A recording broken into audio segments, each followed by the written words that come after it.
ಕಾಂಗ್ರೆಸ್ನಿಂದ ಮೈಸೂರಿನಲ್ಲಿ ಇಂದು ಬೃಹತ್ ಸಮಾವೇಶವನ್ನ ಇಟ್ಕೊಂಡಿರುವಂತದ್ದು 11 ಗಂಟೆಗೆ ಚಾಲನೆಯನ್ನ ಕೊಡ್ತಾರೆ ರಾಜ್ಯ ನಾಯಕರು. ಈಗಾಗಲೇ ನಗರದ ತುಂಬೆಲ್ಲ ಕೂಡ ನಾಯಕರ ಫ್ಲೆಕ್ಸ್ಗಳು ರಾರಾಜಿಸ್ತಾ ಇದೆ. ಸೋನಿಯಾ ಗಾಂಧಿ, ರಾಹುಲ್ ಗಾಂಧಿ, ಸಿಎಂ ಸಿದ್ದರಾಮಯ್ಯ, ಡಿಸಿಎಂ ಡಿಕೆ ಶಿವಕುಮಾರ್, ಸಚಿವರು, ಶಾಸಕರ ಫ್ಲೆಕ್ಸ್ಗಳು ಮೈಸೂರಿನಲ್ಲಿ ಎಲ್ಲರ ಗಮನವನ್ನ ಸೆಳೀತಾ ಇದೆ. ವಿಭಿನ್ನ ಫ್ಲೆಕ್ಸ್ಗಳು ಕೊಡ್ತಾರೆ. ನಮ್ಮ ಪ್ರತಿನಿಧಿ ಬಸವರಾಜ್ ಹೂಗಾರ್ ಸಂಪರ್ಕದಲ್ಲಿದ್ದಾರೆ. ಬಸವರಾಜ್, ಪ್ರಮುಖವಾಗಿ ಇವತ್ತು ಜನಾಂದೋಲನ ಕಾರ್ಯಕ್ರಮ ಬಹಳ ಗಮನ ಸೆಳೀತಾ ಇರುವಂತದ್ದು ಮೈಸೂರಿನಲ್ಲಿ. ಈಗಾಗಲೇ ಇಡೀ ಮೈಸೂರಿನ ತುಂಬೆಲ್ಲ ಕೂಡ ಫ್ಲೆಕ್ಸ್ಗಳು ರಾರಾಜಿಸ್ತಾ ಇದೆ. ಅದರ ಜೊತೆಗೆ ಮತ್ತೊಂದೇನಪ್ಪಾ ಅಂತಂದ್ರೆ ಬಿಜೆಪಿ ಹಾಗೆ ಜೆಡಿಎಸ್ ಸರ್ಕಾರದ ಬಿಜೆಪಿ ಹಾಗೆ ಜೆಡಿಎಸ್ ಮೈತ್ರಿ ವಿರುದ್ಧ ವಾಗ್ದಾಳಿಯನ್ನ ನಡೆಸೋದಕ್ಕೆ ಕಲ್ಲಿಗಳು ಈಗೆಲ್ಲ ಸಿದ್ಧರಿರುವಂತದ್ದು. ಈ ಬಗ್ಗೆ ಅಪ್ಡೇಟ್ ಕೊಡೋದಾದ್ರೆ ಬಸವರಾಜ್, ಕೇಳಿಸ್ತಿದ್ಯಾ? ಕಾರ್ಯಕ್ರಮ ಕೂಡ ಆರಂಭವಾಗುತ್ತೆ.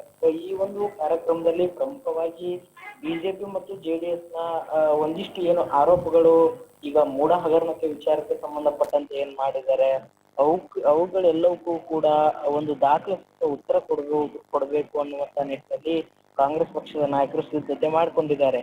ಇನ್ನು ಪ್ರಮುಖವಾಗಿ ಬಿಜೆಪಿ ಮತ್ತು ಜೆಡಿಎಸ್ ಒಂದು ಏನು ಹೋರಾಟವನ್ನ ಮಾಡ್ತಾ ಇದ್ದಾರೆ, ಅದಕ್ಕೆ ಪ್ರತಿಯಾಗಿ ಕೂಡ ಇವರು ಜನಾಂದೋಲನ ಅಂತಕ್ಕಂಥದ್ದನ್ನು ಕೂಡ ಕೆಲವು ಏನು ಈ ಭಾಗದಲ್ಲಿ ಮೈಸೂರು, ಮಂಡ್ಯ, ರಾಮನಗರ, ಮೈಸೂರು ಕೂಡ ಜನಾಂದೋಲನ ಕಾರ್ಯಕ್ರಮ ವಿಧಾನಸಭೆಯವರು ಕೂಡ ಮಾಡಿದ್ದಾರೆ.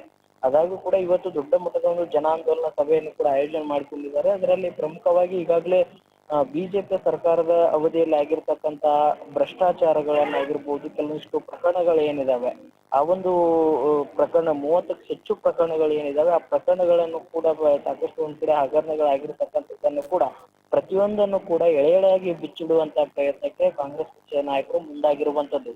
ಆ ಒಂದು ಪ್ರಯತ್ನವನ್ನ ಇವತ್ತು ಮೈಸೂರಿನ ಒಂದು ಮಹಾರಾಜ ಕಾಲೇಜಿನಲ್ಲಿ ನಡೆತಕ್ಕಂತ ಬೃಹತ್ ಜನಾಂದೋಲನ ಸಮಾವೇಶದಲ್ಲಿ ಅವುಗಳನ್ನೆಲ್ಲವನ್ನು ಕೂಡ ಬಿಚ್ಚಿಡುವಂತ ಪ್ರಯತ್ನಕ್ಕೆ ಮುಂದಾಗಿರುವಂತದ್ದು. ಹಾಗಾಗಿ ಏನು ಕೆಲವೊಂದಿಷ್ಟು ಏನು ಕೋವಿಡ್ ಹಗರಣ ಆಗಿರ್ಬೋದು, 40% ಇರತಕ್ಕಂತ ಏನು ಕೆಂಪಣ್ಣ ಅವರದ ಆರೋಪಗಳು ಇರಬಹುದು, ಅವೆಲ್ಲವನ್ನು ಕೂಡ ಒಂದಿಷ್ಟು ತನಿಖೆಗೆ ಈಗಾಗಲೇ ಕಾಂಗ್ರೆಸ್ ಸರ್ಕಾರ ಬಂದ ತಕ್ಷಣವೇ ಕೂಡ ಅವನ್ನ ತನಿಖೆಗೆ ಕೊಟ್ಟಿರುವಂತದ್ದು.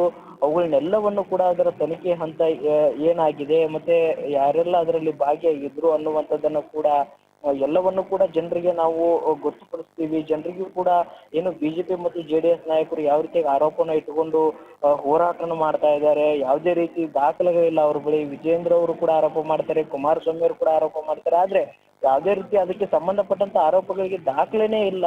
ಆದ್ರೂ ಕೂಡ ಅವರು ಎಲ್ಲೋ ಒಂದ್ ಕಡೆ ರಾಜಕೀಯವಾಗಿ ದ್ವೇಷದ ರಾಜಕಾರಣ ಮಾಡ್ತಾ ಇದ್ದಾರೆ ಅನ್ನುವಂತ ನಿಟ್ಟಿನಲ್ಲಿ ಕೂಡ ಕಾಂಗ್ರೆಸ್ ಪಕ್ಷದ ನಾಯಕರು ಆರೋಪ ಮಾಡ್ತಾ ಇದ್ದಾರೆ. ಹಾಗಾಗಿ ಇವತ್ತು ದೊಡ್ಡ ಮಟ್ಟದ ಸಮಾವೇಶ ಮಾಡುವ ಮುಖಾಂತರ ಏನು ವಿಪಕ್ಷಗಳೊಂದು ಪಾದಯಾತ್ರೆಗೆ ಒಂದು ರೀತಿಯಲ್ಲಿ ತಿರುಗೇಟು ಕೊಡ್ಲಿಕ್ಕೆ ಇವತ್ತು ಒಂದು ಸಿದ್ಧವಾಗಿರುವಂತದ್ದು. ರೂಪ, ಥ್ಯಾಂಕ್ ಯು ನಿಮ್ಮೆಲ್ಲ ಮಾಹಿತಿಗಾಗಿ ಬಸವರಾಜ್ ಹೂಗಾರ್.